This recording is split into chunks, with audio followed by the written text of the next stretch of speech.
Roham's hand is, that was Roham, right? We got Kofi. Yeah. Thank you very much for your presentation.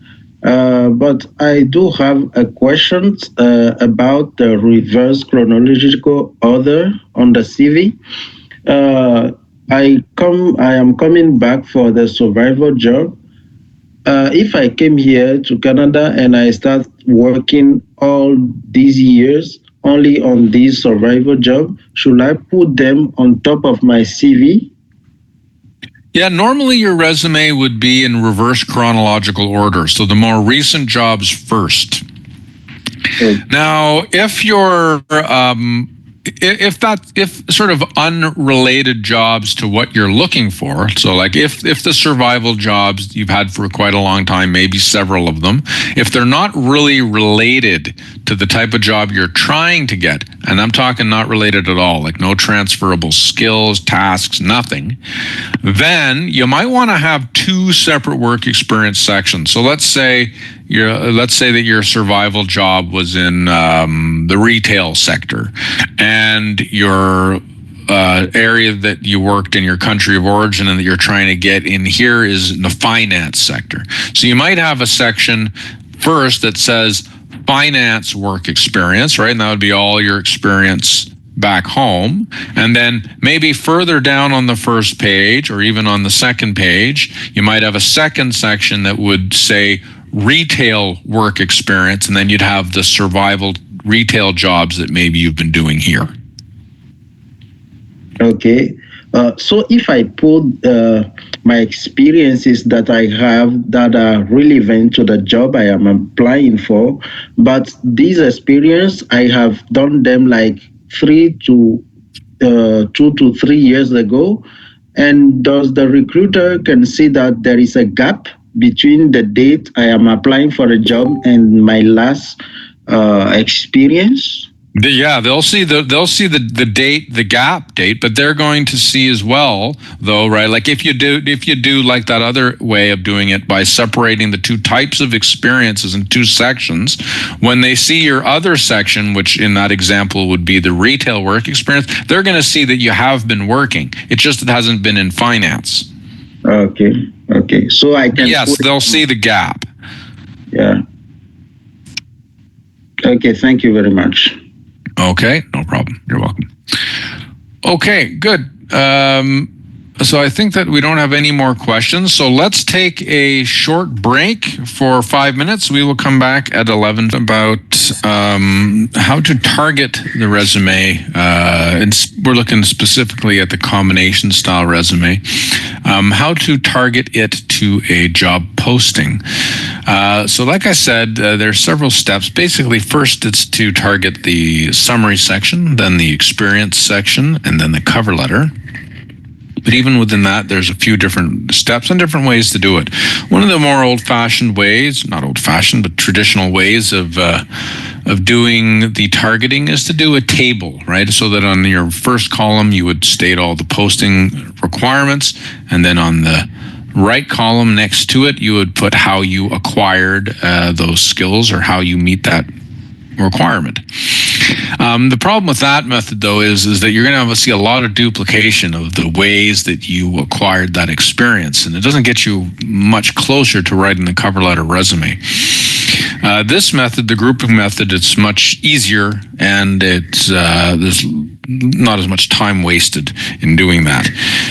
So it's called the grouping method, and this is the first step, sort of the analysis. It's sort of the more labor intensive part, but it really doesn't take too long. Mostly it's going to take you 10 minutes to do this when you're starting to target a resume and cover letter. So the first part is the analysis of the job posting, okay? And then that's the first part of what's called the grouping method. And so we're going to look here at the steps. This is included in your handout, by the way. It is included. So first, we suggest that you copy and paste the whole job posting into an MS Word document or similar word processing document so that you can manipulate and change the postings somewhat. 2, if there's paragraphs in the job posting, break them up into bullets. This way you've got the whole posting just in bullets. There'll be a little company description, objectives of the job, what you would have to do, responsibilities, competencies or skill requirements, work experience requirements, and education requirements. Everything just in bullets. 3, this is the grouping part, is that you use cut and paste to match related job posting statements into 4 to 6 groups. So first, let's take a look what that means. Use cut and paste to match related job posting statements. So, within the competencies section, for example, and within the work experience section of the job posting, or in the objectives of the job posting, there could be some very similar requirements, objectives, and competencies. They could all be finance related, or they could all be customer service related, right? So what we're suggesting is that you group all of the terms in either that are in all the different sections of the job posting, you group them all together in a separate group, right? So cut and paste them into a group so that you have all the statements that are of one type together, right? This is going towards working on our summary section, targeting our summary section of our job posting, right? So I'm going to show you an example of that right now. So here's a job posting as it appeared online. So the job is called Specialty Product Analyst. Okay, we've changed the names of this job, this company. Here it says it's Acme Medical Services, right? And so it's looking for this to hire a specialty product analyst. So here it says all the accountability and objectives of the job. So basically what you would do if you were hired. Here they have a section where they have the education and experience requirements they want of their applicants. Sometimes these are separate sections, but here they've got the education and experience merged into one section. And then down here, you've got the competency requirements. So all the skills and competencies that they want the candidates to have. So to do the grouping of this, what we want to do is we want to change this. We don't care about which one are accountability objectives, which ones are education experience, and which are competencies and requirements. What we care is what is the content of these bullets, right? Are these about finance? Are they about customer service? Are they about technology? Or are they about law? What are they about? So a good place to start very often is competencies. So we sort of skim through these and we see, well, where do we want to start? Let's start with an easy competency. An easy competency is strong verbal communication skills. Why is that easy? Because we can look through all the accountability and objectives and all the education experience to see which ones would likely require strong verbal communication skills. So when we do that, we see, liaising with partners. Yes, so I would cut that, put it at the bottom, keep going. Skimming through this. Training internal staff. That's definitely going to require strong verbal communication. So I'd cut this and put this down there. So now I've got a group of 3 bullets. This one, strong verbal communication skills. This one, training internal staff. And this one, liaising with internal partners. There could be more, but that's just where I'm starting. Those are quick, easy ones to see. Then I might start with a different competency. Another easy one here would be excellent written communication skills right here. So I skim through this. Serve as an escalation point, identify this. Document and update procedure manuals. I would cut this, put this in a new group, right? So I'd have with excellent communication skills, I would cut that, put that in. So I got excellent communication skills and document and update procedure manuals as the start of my new group. Let's keep going. We're doing written communication skills. Anything else here? Use excellent written communication skills. Prepare Royal Trust audits. I think that maybe that would require good written communication skills. So I'd cut that and put that in there with my group of written communication skills. As I would do this, right, I might have 10 small little groups, or 8 small little groups maybe. Later, I would maybe merge some of these groups. And remember what we said before is what we want to have is about 4 to 6 groups, right? Why? Because remember, we're limiting what we're going to be talking about in our summary section, right? But we're doing this analysis to see what are they talking about the most in this job posting. Is it legal? Is it medical stuff? Is it financial stuff? Customer service? Is it leadership? What is this job really about? So by doing these groups, we're starting to get an understanding of it. Now, I had a client who was a participant in this workshop years ago. We used to do this in person, and just over the break, I asked him, do this grouping. I'm not asking you to cut and paste, just do it with a pencil, draw lines, right? So he did that just over our break, and we looked at what he did, all right? And so what he did looked like this, right? I have typed it up nice and neat, but he connected lines and found that this job is really about 4 different things.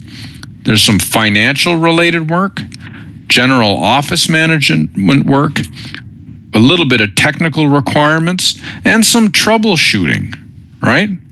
So this is what he did, and he had a bit of a background in this field. So his sort of grouping was better than mine because I have no background in this type of work.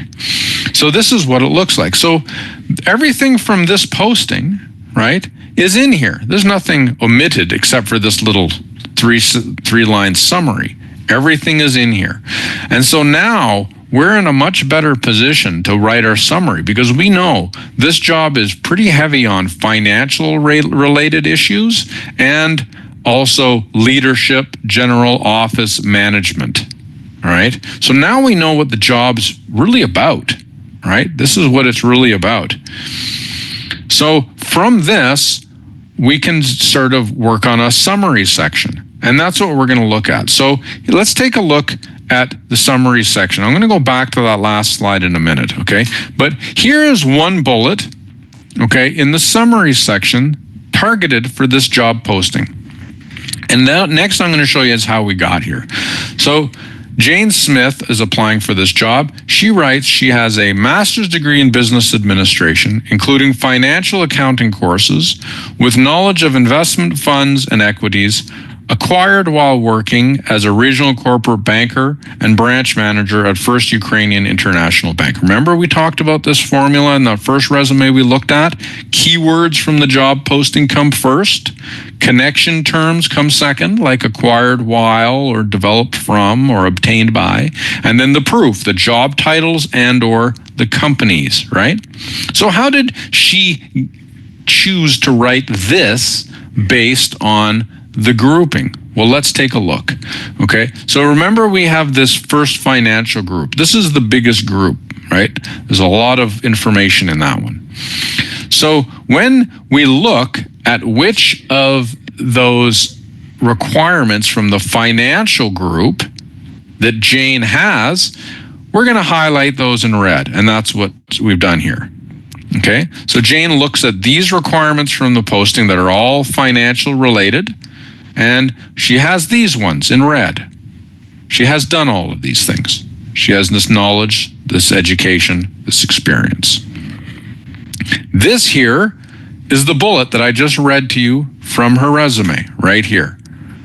Same thing. You can see that how we have made this bullet.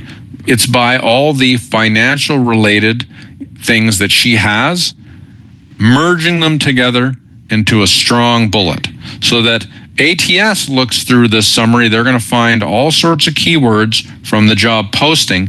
And then when the human looks at it, it's not going to look like they just copied and pasted keywords. It looks like a thoughtful job applicant has thought about the job posting and explained in their resume how they meet the requirements and provided proof about the jobs and the companies so that when the employer looks next at the work experience section, they're going to find those details, right? So what's important for Jane is her experience as the regional corporate banker and branch manager.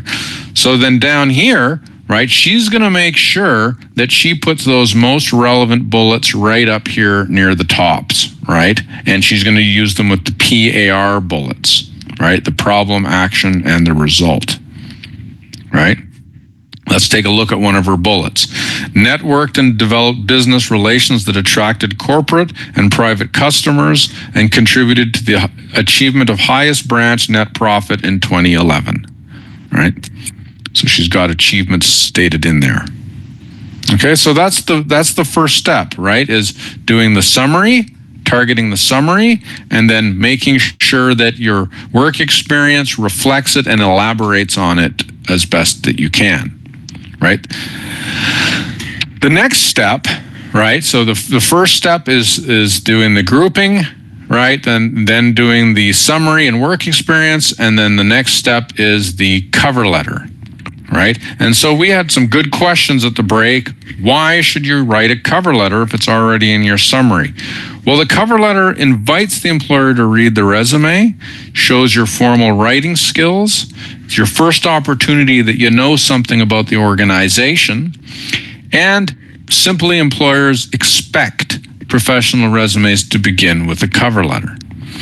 Many employers consider the cover letter to be more important than the resume for initial candidate assessment purposes. And that is because, as I said, they often get many candidates with similar background, and what it separates them is often the cover letter. So just like you're using that grouping activity that we talked about to target your summary section and then target your work experience, you'll also want to use it to make sure that you're also highlighting some of the most important requirements and elaborating on them in your cover letter. Okay, so in your handout, you have a template, okay, and it looks like this. We're just looking at the body here. We're going to look at a sample of the next one. So the body, you're going to have your header as well, but we'll look at that next. But the body would look like this. You're going to have the RE line, the title and the job that you're applying for. Then you'll say to the hiring committee, and then you're going to have this information in your introductory paragraph. The job that you're applying for, what impresses you about the organization and the position that you're applying for, and introducing what you're going to talk about in the main body, right? So you're introducing, just listing either experiences or projects, tasks, skills, knowledge that you have that make you an excellent fit for the job, okay? That's going to be what you're going to be introducing. You're not elaborating on them. You're only introducing them. You're elaborating on them in the main body, right? And so the main body could be 1 to 4 paragraphs, depending on what you're writing about. If you're talking about very different experiences or skills, different types, you might have several paragraphs. If you're just talking about one experience, you might have it all in one main body paragraph. But no matter how you're doing it, we recommend that you follow this guide. And this guide is called point first writing, right? So in each paragraph, right, you want to restrict it to one or a related set of experiences that you introduced up here in your introductory, right? So you would state your main point in the first sentence of each main body paragraph. The following sentences in that paragraph would elaborate and qualify or quantify your main point. But don't leave your main point for the middle of the paragraph or the end. You want it to be stated in your first sentence, because just like resumes, cover letters are sometimes skimmed, right? So the main point wants to be clear to the employer right at the start of the paragraph, and then they will decide if they want to continue reading that paragraph or not. And then you've got your conclusion and closing statements. So here you would summarize how that relevant experience that you elaborated on in the main body matches those stated in the posting, and also, again, demonstrate a little bit more about why those skills and experience are relevant for the organization's needs and the job's needs. Okay, and then you would also end with your closing remarks, offering to meet for an interview and discuss the position and your qualifications further. Okay, so this is in your handout, and then also in your handout is this example. So you'll see in this example, it's written according to those template rules. In this sample, the main body is one paragraph, which is fine, or it's fine to have it, 2 or 3 or 4 paragraphs even in the main body. Okay, but just follow those point first writing rules and the formatting as you see it here. Okay. You have also this document, this information in your handout about point first writing, right? So point first writing basically improves clarity and persuasiveness of your writing. Since employers are busy, right, you want to have it so that your first point explains what you're going to talk about and then you elaborate it after, right? You don't want it to have as a mystery novel where at the end of the paragraph there's the big reveal. No, each paragraph state your main point first, right? So these are the rules. Again, I went over it already in the last slide or in the template slide. Each paragraph, 1 point idea or topic, and just follow this rule. You will have well-written cover letters, I promise. Okay, some final cover letter tips. You want to use the RE line, okay, to specify the specific position for which you're applying. Address your cover letter to a specific person if possible.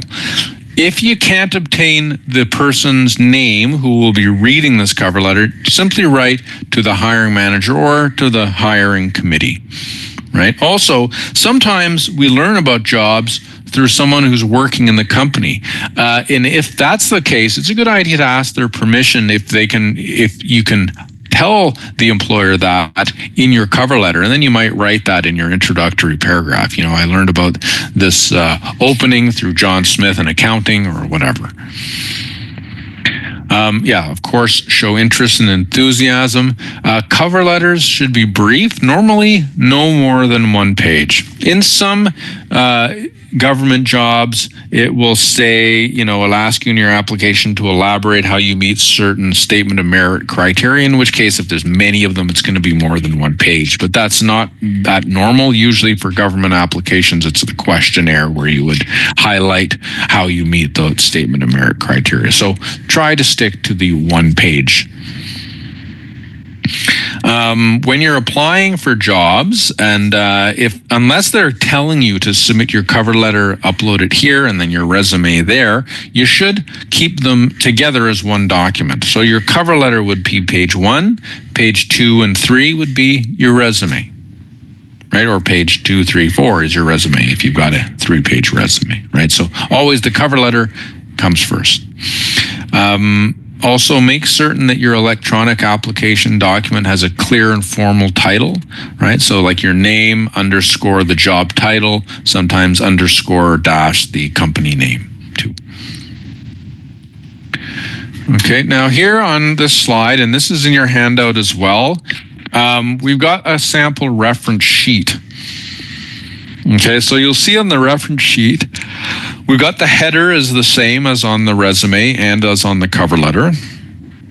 And you want to have that because when you give them the reference sheet, and that's usually at the interview or you submit it after, but usually at the interview, you're going to hand that to them. You want to have it nicely formatted, same font style and size and everything. And then you've got your references. So often the employer will ask for 2 supervisors, 2 coworkers, or 2 supervisors, 1 coworker.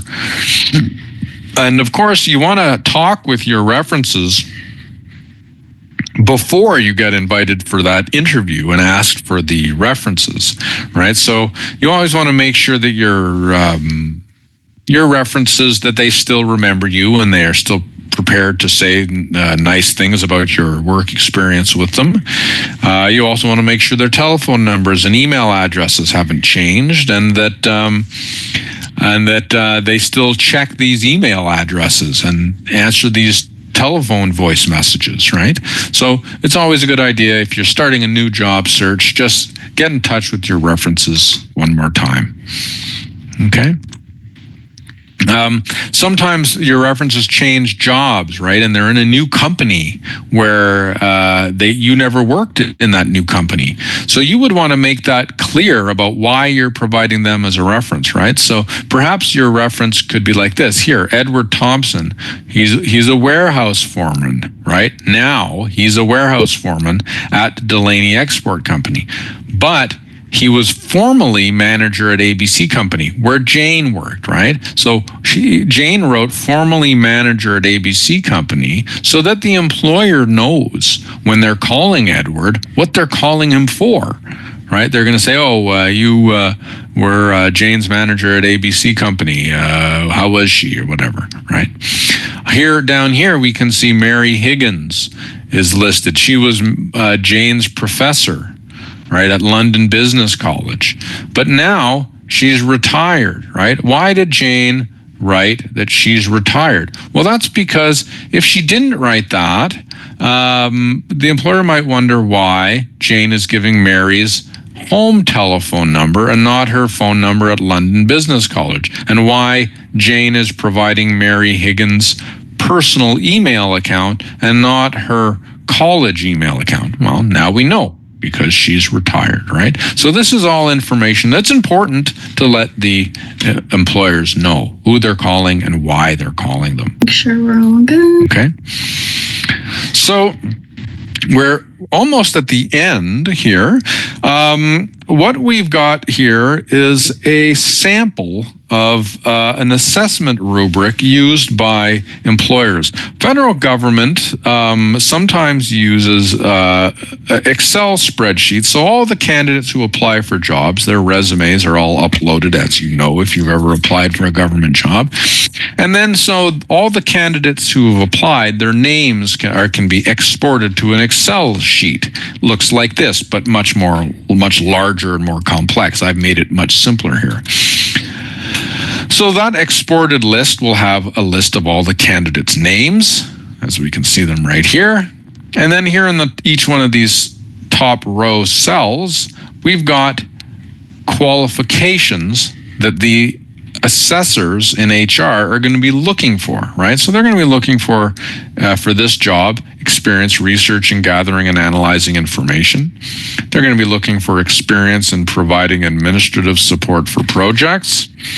And they're going to be looking for candidates' ability to communicate effectively in writing. Presumably, these are all qualifications that were stated in the job posting.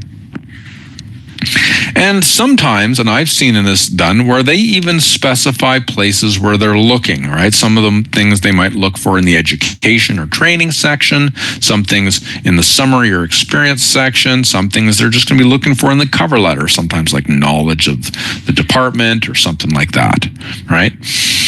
So this is just a sample, but then they have like sort of a graded, right, from 1 to 10, right? They grade everyone from 1 to 10. So they're also going to have sort of like a rubric to teach them, to give them some guidance of where the candidate's going to get their scores, right? So it could be like 1 to 3 shows this type of experience or education or knowledge. 4 to 6 shows this type.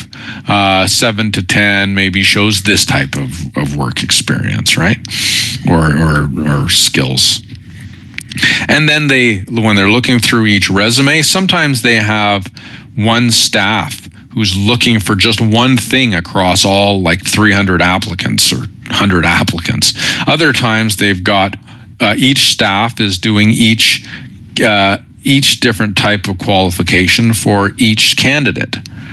All right, they do it different ways. Years ago, when I was helping to do the assessment of resumes and cover letters for an employment counselor, we had over 300 applications one time, and our manager had divided them up between me and two other employment counselors. We each had around 100 or so each, right? And so we were giving them like a star system. 1 star was not too qualified, 5 was apparently quite qualified, and then we were responsible for going through our about 100 each, narrowing it down to our 10 best, right? And then giving our 10 best out of our 100 to our manager, and then our manager would review them herself. Right? So that's different ways of doing it at different places. Okay, but this just shows that it is very important, right, to look at those job posting requirements, look at those keywords, and make sure that your resume is really targeted to those keywords, right? Super important. Okay, so that is the end of the second half. So we are right on time for questions, if anyone has any questions. So I'm going to open it up again to you to see if you have any questions about any of this material or any of the material from the first half. You can just go and raise your hand if you like.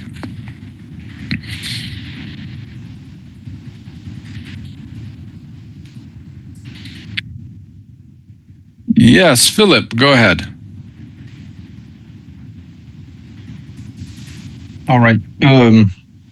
So I have a question regarding, sometimes when you apply for a job and you might feel like you're overqualified, would you advise to not mention like the highest degree, for certain jobs? Yeah, that's sometimes people do that, and that can sometimes work for sure. Not always. Of course, if you're not including some degrees, you're showing a bit of a gap, but sometimes that's a trade-off worth doing. So yeah, that's for that. The specific types of jobs that you're applying for. If that's something you're thinking about, definitely bring that up with me or Jack, and we'll look specifically at your case when we meet. Okay, but that could be a strategy.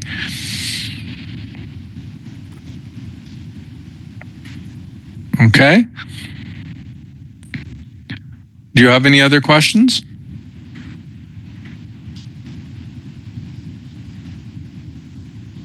No? Okay. Do we have any other questions?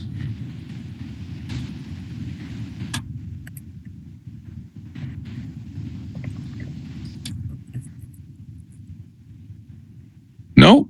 Okay, so maybe we covered most of everyone's questions in the first half. Okay, so if we don't have any more questions, then I think that we are done for the afternoon or for the morning. I'm hoping that everyone understood everything. I think that is pretty clear. But if you have any questions that are sort of lingering after, you can always bring them up with either myself or Jack when we meet for our one-on-one appointment. So tomorrow you will be with Jack again. Jack will be facilitating the networking workshop. And then I will be back with you on Thursday for the final workshop all about the job interview. So I'd like to thank you all for joining me today, and I hope it was useful, and I hope you all have a pleasant afternoon. Thank you. Have a good afternoon as well. Thank you. Thank you. Oh, yes. Thank you, David. Bye. You're welcome. Thank you. Have a good day. Thank you very much. Thank you very much.